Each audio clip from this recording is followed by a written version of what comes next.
I can see the moon now. Ito guys ha, it's hapon pa lang po. Pero yung dilim is panggabi na.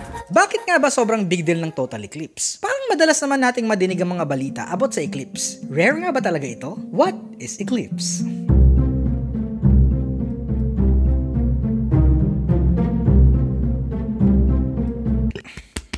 Ang eclipse ay hango sa salitang Grego na ek or out at leipien or to leave.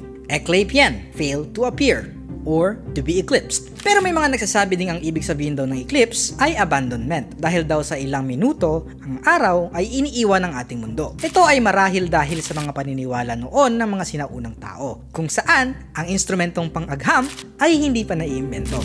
Medyo Ang eclipse ay nangyayari kapag ang distansya at posisyon ng araw, buwan at ng ating mundo ay nagkakatapat-tapat kung saan ang anino ng mundo ay dumadapo sa buwan. Ito ay tinatawag na lunar eclipse. Or sa case naman ng solar eclipse, ang anino ng buwan ay dumadapo sa ating mundo na parang isang malaking payong. We had the opportunidad. Last April 8, 2024, we had the opportunity to experience the total eclipse. Except, it didn't went according to plan. Let me explain. solar eclipse 2024 is not promising. Unfortunately, wala tayo sa path ng totality. Literally, just outside the totality path. At nung akala ko hindi na mas lalala pa doon ang problema natin, ang ulap ay tila hindi rin nakisama. It's cloudy. It's cloudy, guys.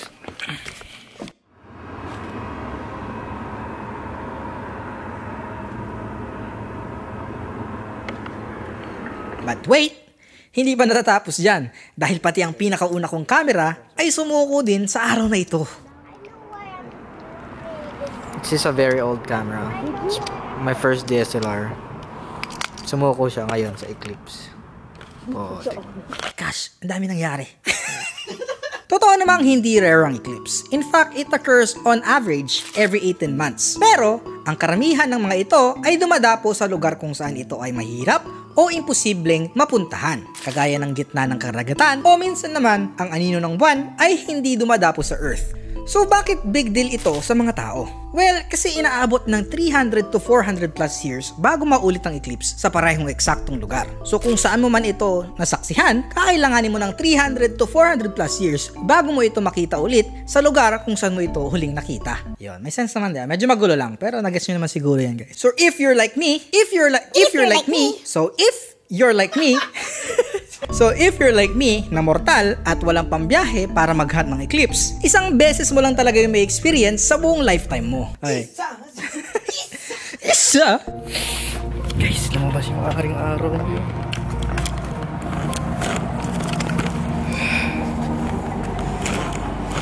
Let's go! Medyo cloudy pa rin pero at least medyo nakalabas na siya.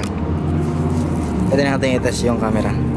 Alam nyo ba na based sa mga pag-aaral, maaaring hindi mo na ulit makita ang total eclipse kahit pa mabuhay ka ng 400 plus years dahil unti-unting lumalayo ang ating buwan papalayo sa atin. Which nalaman natin dahil sa mirror na iniwan ng mga NASA astronaut sa buwan nung pumunta sila doon. Naalam mo pumunta sila doon? Nag-iwan sila ng mirror pang reflective reflective mirror. Yun yung dinati-detect ng mga nasa Earth. Kaya napansin nila na lumalayo ng unti yung buwan. Paunti-unti. Lalayo sa tao. Ang araw ay 400 times bigger than our moon. Ngunit ito rin ay 400 times further away. Kaya naman natatakpan ng buwan ang kabuuan ng araw. At least sa perspective natin dito sa Earth. Pero dahil sa paglayo ng buwan, it will appear smaller from our perspective, thus making an annular eclipse. Kung saan ang buwan ay hindi big enough para matakpan ang kabuuan ng araw. At makikita natin ang araw kung saan ito ay nagkukorting singsing. Ang posibilidad na hindi na natin makita ang total eclipse ay posible pala. Pero matagal pa yon. Sa ngayon, let's focus on how we are getting the best memories from Eclipse 2024 at sa mga darating pa. Fun fact nga pala mga G, sa 2042 pa ang next solar eclipse according to Saros Inex Panorama, which is ililink ko down below kung kailangan nyo ng research. Sa mga gustong maghunt lang ng eclipse, di ba? So yun nga guys. Ano to te? Baka mamaya lalabas din siya. Alam nyo guys, ito pinakauna kong camera. Never to nagkaroon ng problema. Ngayon lang. Until now. Alam mo ba guys?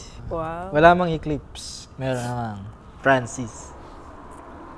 That you can't resist. Ay! I can see the moon now. It's starting now. Pero hindi, meron ng contact, first contact. Clea, come, look.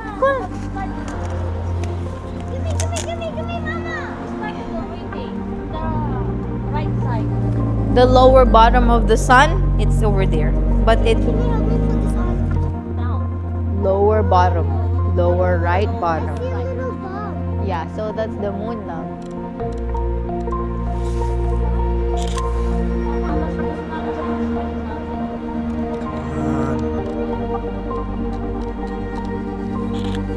I'll hold you so you don't fall. Just keep looking, okay? How about you? I'm looking. Do you like it? Do you see the sun, the moon? So nice. Yeah, the cloud. It keeps getting dimmer. Where's your glasses though? Okay. Oh.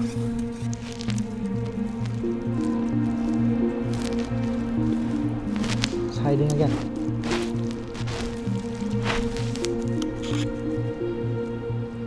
It's very faint. It's very faint right now. You see it? We're at the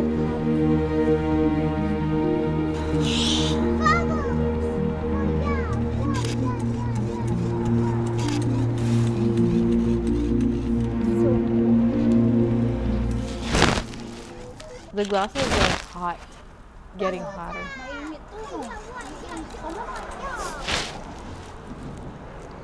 Yeah, we have 2 filming cameras right now. It's bigger now. You can see it here. Really? Yeah. How? Let's take a look.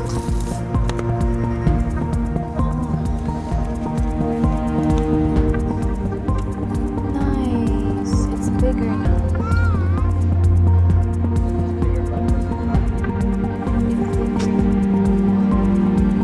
Leah, do you want to see it? It's a little bigger now. There. You just gotta find it. And like focus on it.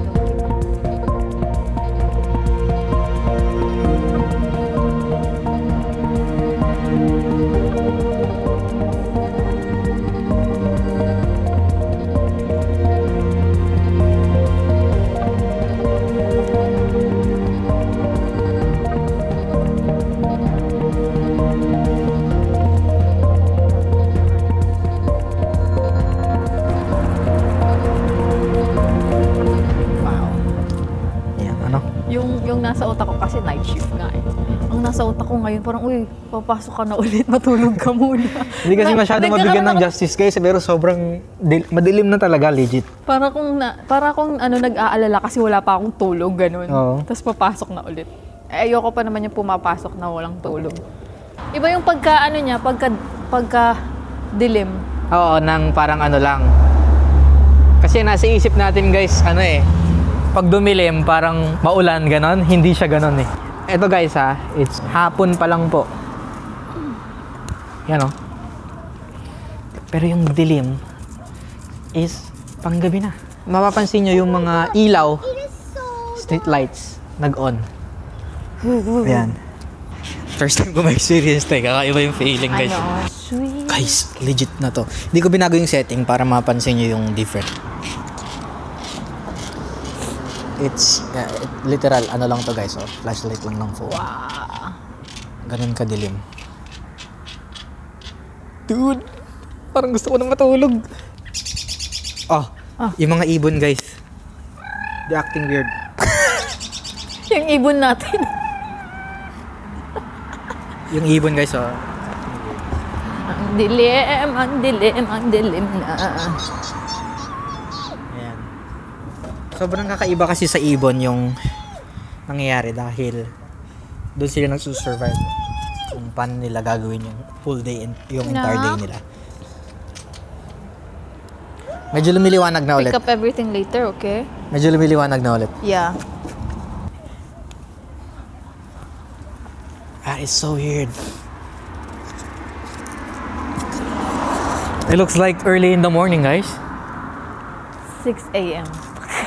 It looks like morning. Ate naman, nalito uli yung ibon. Sabi ng ibon, uy, kakatulog ko lang, umaga na ulit. Oh, that is so cute. Tingnan mo, 3 minutes lang yan. Ibons. And it's even darker sa mismong path ng totality. Again, guys, we are on the edge of the Edge totality. of the... Kung makita nyo yung line niya, Line. papakita ko sa inyo yung picture.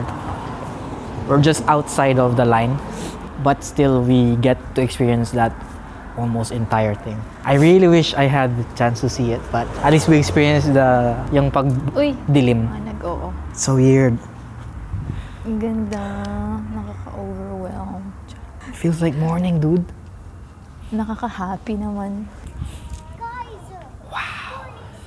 I hope Gigi saw it.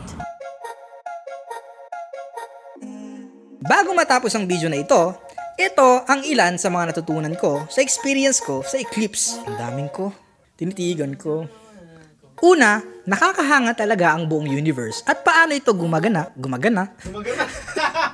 Una, nakakahanga talaga ang buong universe at paano ito gumagana at gumagalaw. Pangalawa, eclipse is a great reminder na we all should enjoy a moment while it lasts. Dahil kagaya ng eclipse na inaabot ng 300 to 400 plus years bago mangyari ulit sa isang lugar, ganun din ang kahit anong moment natin kasama ang ating mga kaibigan at mahal sa buhay. Kaya pahalagahan natin ang bawat araw na kasama natin sila. Kahit ito pa ay masaya o normal na araw lang. Dahil it will take a lifetime to experience the same feelings and moments with the same people at the same place. And speaking of pahalagahan, throughout the eclipse, I was taking pictures of the sun and the moon. Sun and moon.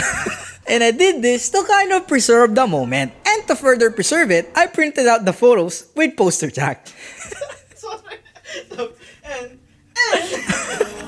This video is not sponsored by Poster Jack. Pero if you want to support what I do here in YouTube and want us to continue making this type of videos or kung ano mang videos yung mga gagawin pa namin, please use my link down below for all of your printing needs. Sobrang laking tulong nun sa amin mga G. So ano pang inaantay nyo? Go and take pictures with your family and friends and print with Poster Jack. And just when tapos na yung eclipse,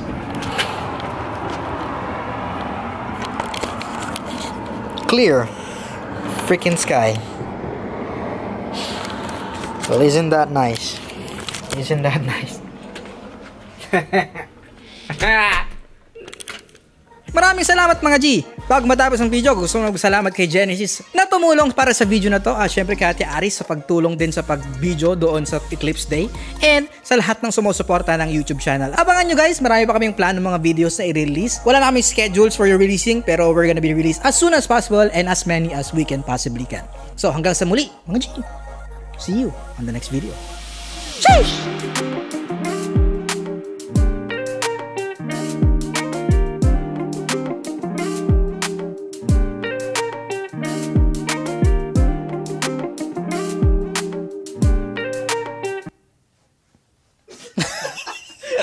Ang bilis ng eclipse.